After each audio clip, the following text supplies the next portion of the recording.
Alléluia, Alléluia, Alléluia, Alléluia,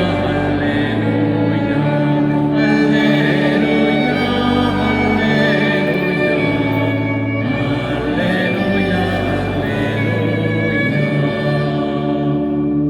Le Seigneur soit avec vous. Évangile de Jésus-Christ selon saint Luc.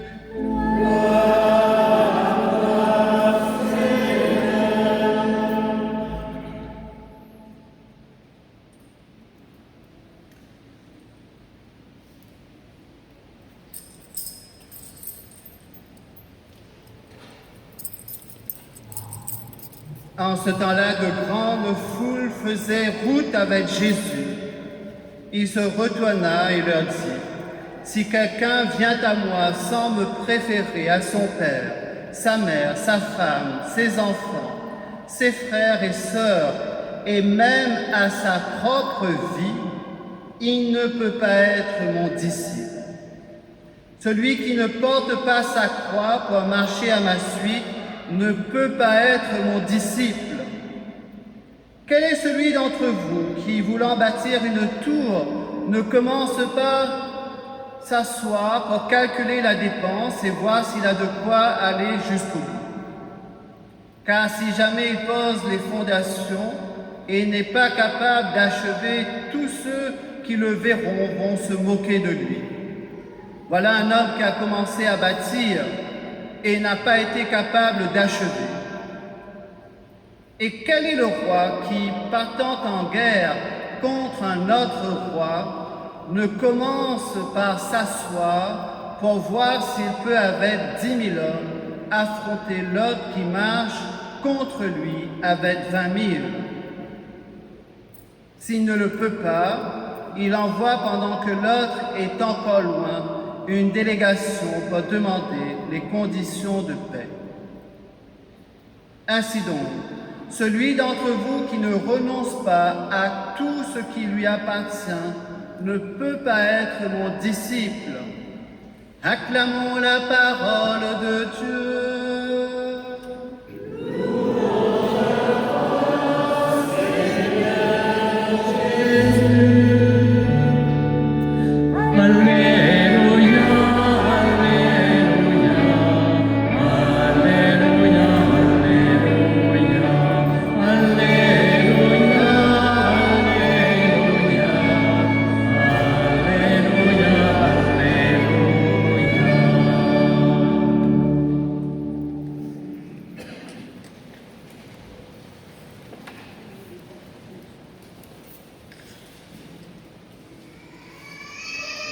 Chers amis, voilà pour la rentrée pastorale un évangile qui me fait peur. Je ne sais pas pour vous, en tout cas, on pourrait se poser la question, l'évangile de ce jour peut nous effrayer, et pourquoi?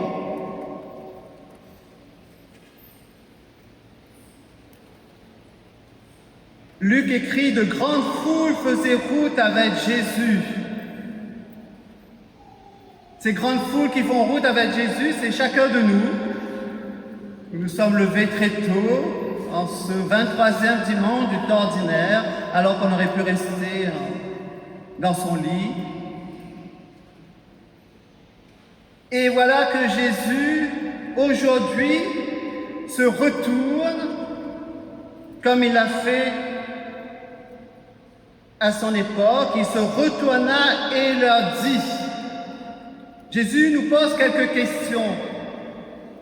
Vous dites que vous êtes mes disciples, que vous êtes des bons chrétiens du dimanche, parfois même en semaine. Mais savez-vous ce que cela signifie? Savez-vous jusqu'où cela mène de marcher derrière moi?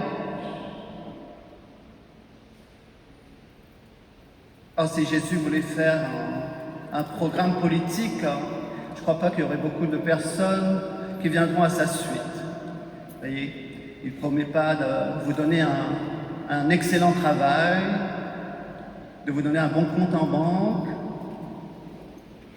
Non. Jésus nous dit aujourd'hui, si quelqu'un vient à moi sans me préférer à son père, sa mère, sa femme, ses enfants, ses frères et sœurs, et même à sa propre vie, il ne peut pas être mon disciple. Waouh! Et par 3 fois, Jésus nous dit le même refrain tranchant, comme un couperet. Il ne peut pas être mon disciple. Alors Jésus nous invite à renoncer à nous rechercher nous-mêmes dans nos affections. Ces formules abruptes, dures pour nos oreilles, ne sauraient signifier que nous pouvons laguer les liens de famille. Loin de justifier l'égoïsme, Jésus appelle au contraire à un détachement radical de soi-même. Aussi loin d'inviter à briser égoïstement toutes nos relations humaines les plus sacrées, amour filial, conjugal, fraternel, le Christ invite chacun de nous à le préférer en premier, avant tout, et même à notre propre vie. Chers frères et sœurs, si nous donnons à Dieu la première place dans notre vie, alors elle devient un foyer ardent de charité et tous nos amours seront bien situés, bien ajustés. Amour filial, conjugal, fraternel, amical. Sinon, notre propre père, mère, notre conjoint, nos enfants, nos frères et sœurs peuvent devenir parfois des croix pour nous. Et quand la croix est trop lourde, on la laisse tomber. Ou ils peuvent devenir des idoles qu'on adore. Hein, on entend ça parfois. Je t'adore. Non, je t'aime. J'adore que Dieu. Il faut faire très attention à nos expressions. Parce que dans d'autres langues, on distingue j'aime et j'adore. À la deuxième exigence, Jésus nous invite à renoncer à notre propre vie. Celui qui ne porte pas sa croix pour marcher à ma suite ne peut pas être mon disciple. Et même à sa propre vie. Il ne s'agit pas seulement de ceux qui souffrent physiquement. Ma croix, ça peut être la personne avec qui je vis. Mon petit camarade d'école, mon collègue de travail, mon conjoint, mes frères et sœurs de sang, etc. Ou mon voisin qui met la musique trop fort la nuit, qui m'empêche de dormir. Ma croix, ça peut être aussi les différents services que le prêtre vous demande pour cette nouvelle année pastorale.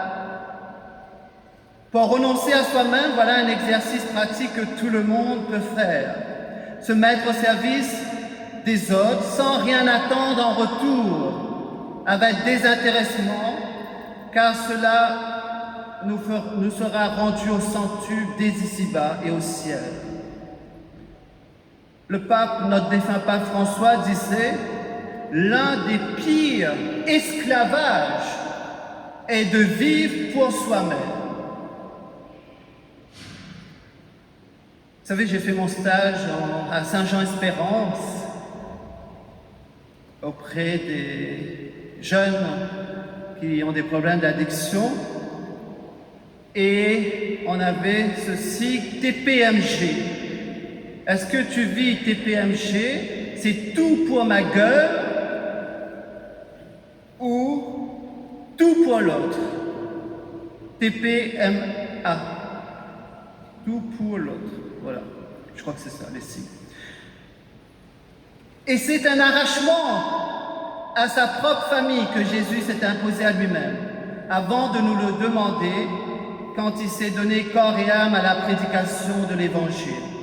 Chacun, selon sa situation et sa vocation, doit recevoir en plein cœur, dans sa vie concrète, l'exigence inouïe proposée par le Maître. Alors posons-nous la question, quels sont les renoncements absolus qui s'imposent à moi pour le royaume de Dieu? Et enfin, Jésus nous invite à renoncer à nos biens par amour. Notre culture promeut comme chemin d'accomplissement celui d'amasser, de tout avoir en main, n'est-ce pas? Aujourd'hui, pour aller jusqu'au bout de nos projets humains, nous n'avons jamais assez de ce que nous possédons. Nous voulons toujours plus, toujours le dernier cri, du téléphone portable en passant par la chaussure ou je ne sais quel genre. Bien. L'Évangile nous ouvre sur une autre sagesse, non pas nous enrichir en possédant, mais en nous dépossédant. L'invitation à ce dépouillement radical n'est pas un conseil réservé à certains super chrétiens, moines moniales, prêtres, religieux, comme on l'a compris parfois. C'est une condition de toute vie chrétienne, dit Jésus. Pour être un saint disciple, il nous faut passer par ces trois renoncements. Le renoncement à mon moi. Et pourquoi les paroles de Jésus qui nous semblent dures aujourd'hui sont pour nous libératrices et épanouissantes?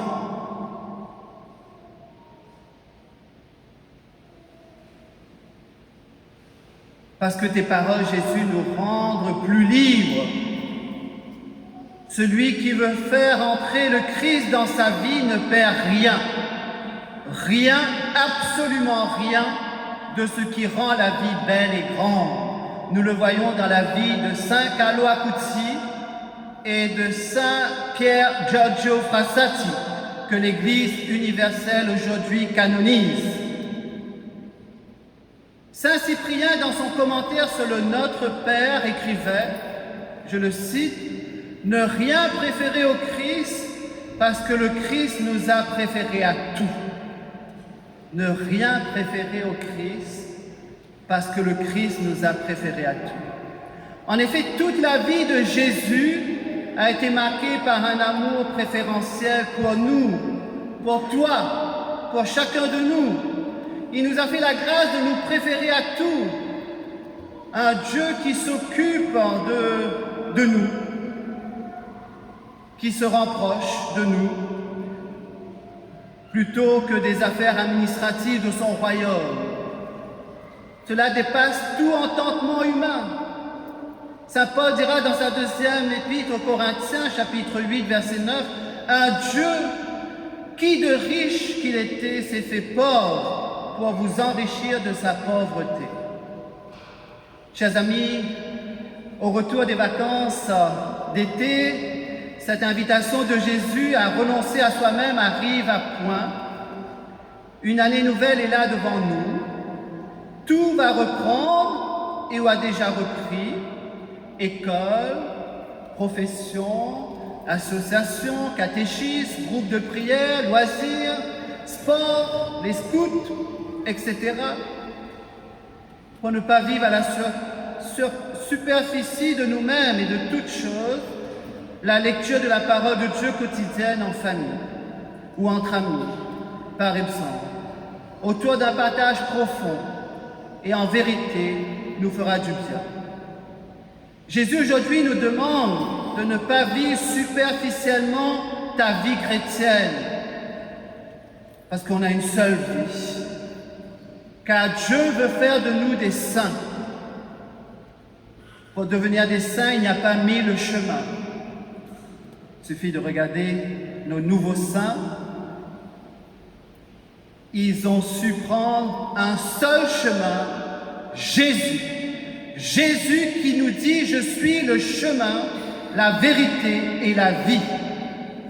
Il s'agit de nous tourner simplement vers Jésus, qui est le chemin. Il n'y a pas d'autre chemin que Jésus, qui nous conduit vers le Père. Il est la vérité, il est la vie. Ne rien préférer au Christ, puisqu'il nous a préférés à tout. Et dans chaque Eucharistie que nous vivons, nous revivons ce chemin où Jésus n'a rien préféré d'autre que toi, que moi, que chacun de nous.